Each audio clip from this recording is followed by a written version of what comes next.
Start recording करते हैं। रोज का हमारा एक ही शेड्यूल है और ये वाली स्लाइड हमें ओपन करनी है। हाँ, यही वाली। नमस्कार साथियों, शिक्षा शास्त्र की एक और क्लास में आप सभी का स्वागत करता हूँ। मेरा नाम है एनके। चैनल पर जितने भी लोग हैं, चैनल को ज़रूर लाइक सब्सक्राइब शेयर करें, क्योंकि शिक्षा शास्त्र विषय का कोई ना कोई टॉपिक यहाँ पे रेगुलर अपडेट होता है। तो हम लोग यूनिट 3 पढ़ रहे थे, हायर एजुकेशन, जिसमें से हमने पहले उसकी हिस्ट्री देख ली, उसका कॉन्सेप्ट देख लिया, नेचर देख लिया, और हमने कह सकते हैं कि एक तरीके से उसकी अगर हम हिस्ट्री डिवाइड कर देते हैं तो हमने 4 हिस्सों में पढ़ा, जिसमें हमने वैदिक पढ़ा, फिर बुद्धा पीरियड पढ़ा, देन मुस्लिम पीरियड पढ़ा, फिर ब्रिटिश एरा पढ़ा, और यहाँ के बाद फिर हमने मेन पढ़ा अपना आफ्टर फ्रीडम। ठीक, तो हमने इसको मेनली 5 भागों में बांट के पढ़ लिया और हमने हायर एजुकेशन का कॉन्सेप्ट देख लिया। अब उसमें जो आप लोगों का आपका मेन टॉपिक है उसमें है कि एडमिशन मल्टीपल एंट्री। एनईपी में एक टॉपिक मिलता है मल्टीपल एंट्री और एग्जिट, उसी से इंस्पायर होकर आप लोगों का सिलेबस अपडेट हुआ है, जिसपे आपको मल्टी डिसिप्लिनरी एजुकेशन और फ्लेक्सिबिलिटी इन हायर एजुकेशन मिलता है। अब इसे हिंदी में हम लोग बोलते हैं बहुविषयक। बहुविषयक आप आज हम यही टॉपिक कवर करेंगे। तो इसका एक सीधा सा मतलब है, बहुविषयक दृष्टिकोण का मतलब ये है, मोस्टली जो इसका मीनिंग है कि एक ही क्षेत्र में सीमित, मतलब अभी जैसे क्या होता है कि हम बाई लोग फोर्स पढ़ते हैं। इसका एग्जांपल आप समझिए ऐसे, जब आप लोग थोड़ा आपको समझ में आना कायदे शुरू होता है, तो जब आप क्लास 6 में जाते हैं तो एटलीस्ट आपको 8-9 सब्जेक्ट पढ़ने पड़ते हैं। जब आप 9th से 10th तक आते हैं तो आपके पास 6 सब्जेक्ट होते हैं। 12th में आने के बाद आपके 5 सब्जेक्ट होते हैं, पर वहाँ पे आपके पास ऑप्शनल्स काफ़ी कम होते हैं। ठीक है, तो इसी अवधारणा यानी इसी कॉन्सेप्ट को चेंज करने के लिए मल्टी डिसिप्लिनरी अप्रोच को लाया गया। ठीक है, अब इसमें क्या होता है कि आप कोई एक एरिया को ना पढ़ के उसको रिलेट करते हुए अदर एरियाज को भी कवर करते हैं।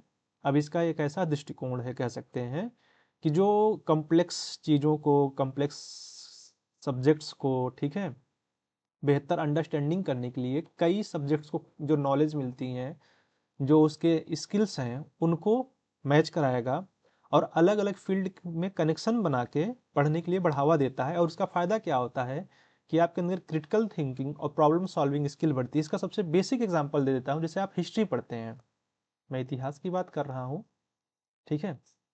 अब इतिहास साइंस के बच्चे से कहाँ से रिलेट कर पाएगा, या एक आर्ट का बच्चा कैसे रिलेट करेगा साइंस में? तो इसमें एक आता है आपका रसायन शास्त्र।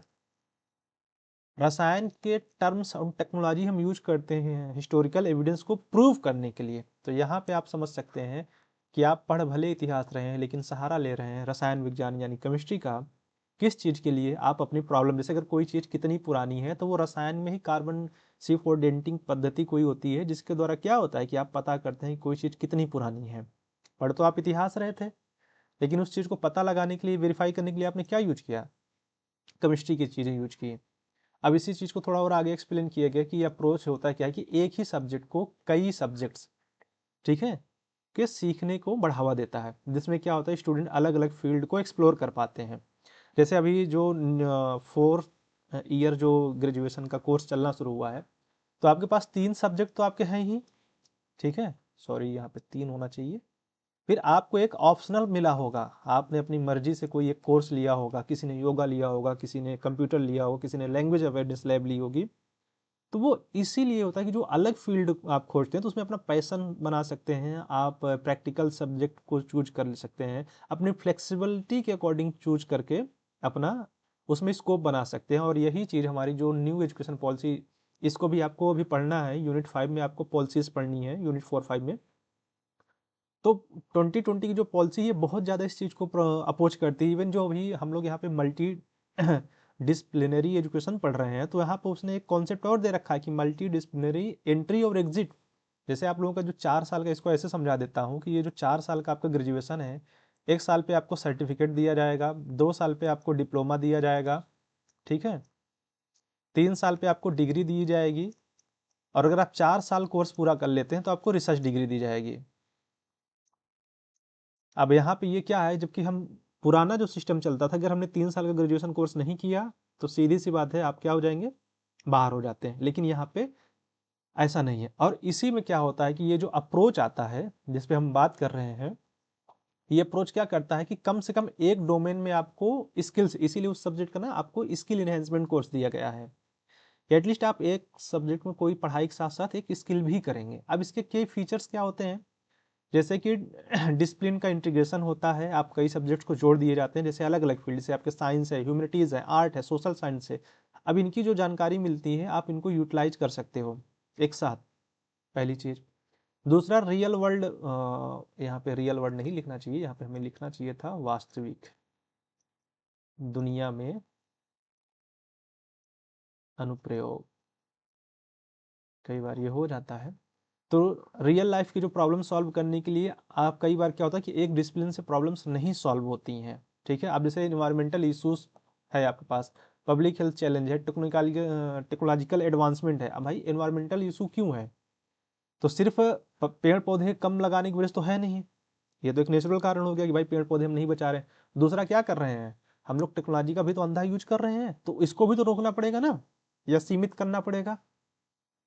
तो इसलिए क्रिटिकल थिंकिंग, तो आपको क्या होता है कि प्रॉब्लम को देखो, एक चीज जान लो, जो कोई भी प्रॉब्लम होती है किसी भी सब्जेक्ट को, उसको सॉल्व करने के एक सीधा सा दो तरीके होते हैं। एक हम जो लोग परंपरागत यूज करते हैं, ट्रेडिशनल मेथड होता है, और एक होता है सृजनात्मकता युक्त, ठीक है। तो यहाँ पे ये हम जब मल्टी डिसिप्लिनरी का अप्रोच करते हैं, तो हम यहाँ पे क्रिएटिविटी वाले फोकस पे चलते हैं। परंपरागत क्या होता है कि वही होता है पढ़े रटे पास किए, लेकिन यहाँ पे एनालिटिकल थिंकिंग हो गया, क्रिटिकल थिंकिंग स्कूल को हम बढ़ाते हैं। इसका फायदा क्या होता है कि जो भी प्रॉब्लम है, जो भी इशूज हैं आपके, तो उनकी कम्प्लेक्सिटी को समझ सकते हैं कि कितना कम्प्लेक्स है और उसको हम कैसे सॉल्व कर सकते हैं, ये फायदा देता है। फिर मिलकर सीखना, अब इसमें अक्सर क्या होता है ना कि ग्रुप प्रोजेक्ट है भाई, जैसे कि आप 3 सब्जेक्ट लेके आए, मान लीजिए आपके पास हिस्ट्री है, ठीक है, इंग्लिश है, और आपके पास क्या है, एक सब्जेक्ट मान लेते हैं संस्कृत है, और आपने स्किल एनवायरनमेंट में क्या ले लिया, जियोग्राफी ले लिया। इसी तरह कोई अलग अलग बच्चे लेके आएंगे, तो कॉमन सब्जेक्ट्स वाले एक होके फिर अपना अपना जब पॉइंट ऑफ व्यू से करेंगे, या कह सकते हो कि फिर भी आपके कोई सब्जेक्ट तो अलग होंगे ही, तो क्या करेंगे कि आप जब टीम वर्क, इससे और आपकी कम्युनिकेशन स्किल्स बढ़ती है, सीधे शब्दों में अगर कहा जाए तो।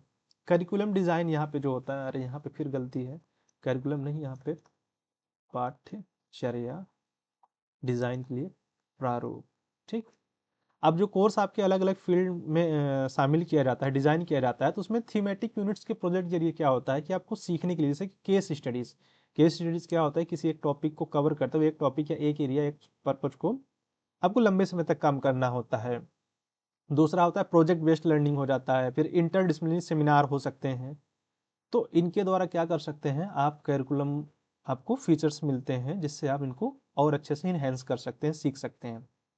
अब इसके फायदे क्या होते हैं, अगर मैं सीधे इसके बेनिफिट्स की बात कर लूँ, तो कोई भी छात्र है वो साइंस, आर्ट, कॉमर्स, वोकेशनल और वोकेशनल करिकुलम के बीच में विषयों का चयन कर सकता है, यानी वो मल्टीपल, अब यहाँ पे उसको चुनने की एक तरह से कह सकते हो ना कि आज़ादी है, फ्रीडम है, कि उसके पास ऐसे ढेर सारे सब्जेक्ट हैं, तो वो जिसको चुनना चाहे चुन सकता है। जबकि पुराना था कि आपको कॉम्बिनेशन मिलता था, बस आप 3 चुन पाते थे, 3 में भी आपके मन का मिला कि नहीं मिला। ऑप्शनल जैसी कोई चीज़ नहीं होती थी। आपको समग्र विकास को बढ़ावा देता है, कह सकते हो ओवरऑल ग्रोथ को बढ़ाता है। और अगर समग्र शब्द याद हो तो BA 2 एंड ईयर और PG के बच्चों के लिए याद हो तो ये आता है गेस्टाल्ट वाद से। गेस्टाल्ट वाद की थ्योरी किसकी थी, कोहलर की। तो ध्यान देना, इसको पढ़ लेना। फिर आपकी क्रिटिकल थिंकिंग और क्रिएटिविटी को इंकरेज करता है, इसमें बेनिफिट उसमें की फीचर में था और यहाँ पे भी है कि आपको क्या करता है, इंकरेज करता है क्रिटिकल थिंकिंग और क्रिएटिविटी के लिए। फिर जो होता है कि जो एक रिगिड सिस्टम हमारा चला जाता है, सेपरेशन करता है कि स्ट्रीम के बीच में, कि साइंस का बच्चा आर्ट नहीं पढ़ सकता, आर्ट का बच्चा साइंस नहीं पढ़ सकता, या कॉमर्स नहीं पढ़ सकता, तो जो ये मिथ चला आ रहा है उसको भी जोड़ता है। अब यहाँ पे आपने, जैसे आपने कभी भी कंप्यूटर नहीं चलाया है, 12वीं तक मान लीजिए आपने कभी भी कंप्यूटर नहीं यूज किया, और आपके यहाँ पे सब्जेक्ट जो थे बेसिक थे, हिंदी, संस्कृत और भूगोल आपने ले रखा है ऑप्शनल के तौर पे। पर यहाँ पे आपने ऑप्शनल ले लिया, कंप्यूटर ले लिया, तो आप यहाँ पे सीखेंगे, क्योंकि 4 साल आपको समय देना है और उसकी भी क्लास आपकी चलेगी, स्किल डेवलपमेंट होगी। तो जो एक चला आता है कि नहीं इसमें आपका कोई स्कोप नहीं, वो धारा, वो मिथ टूट जाती है।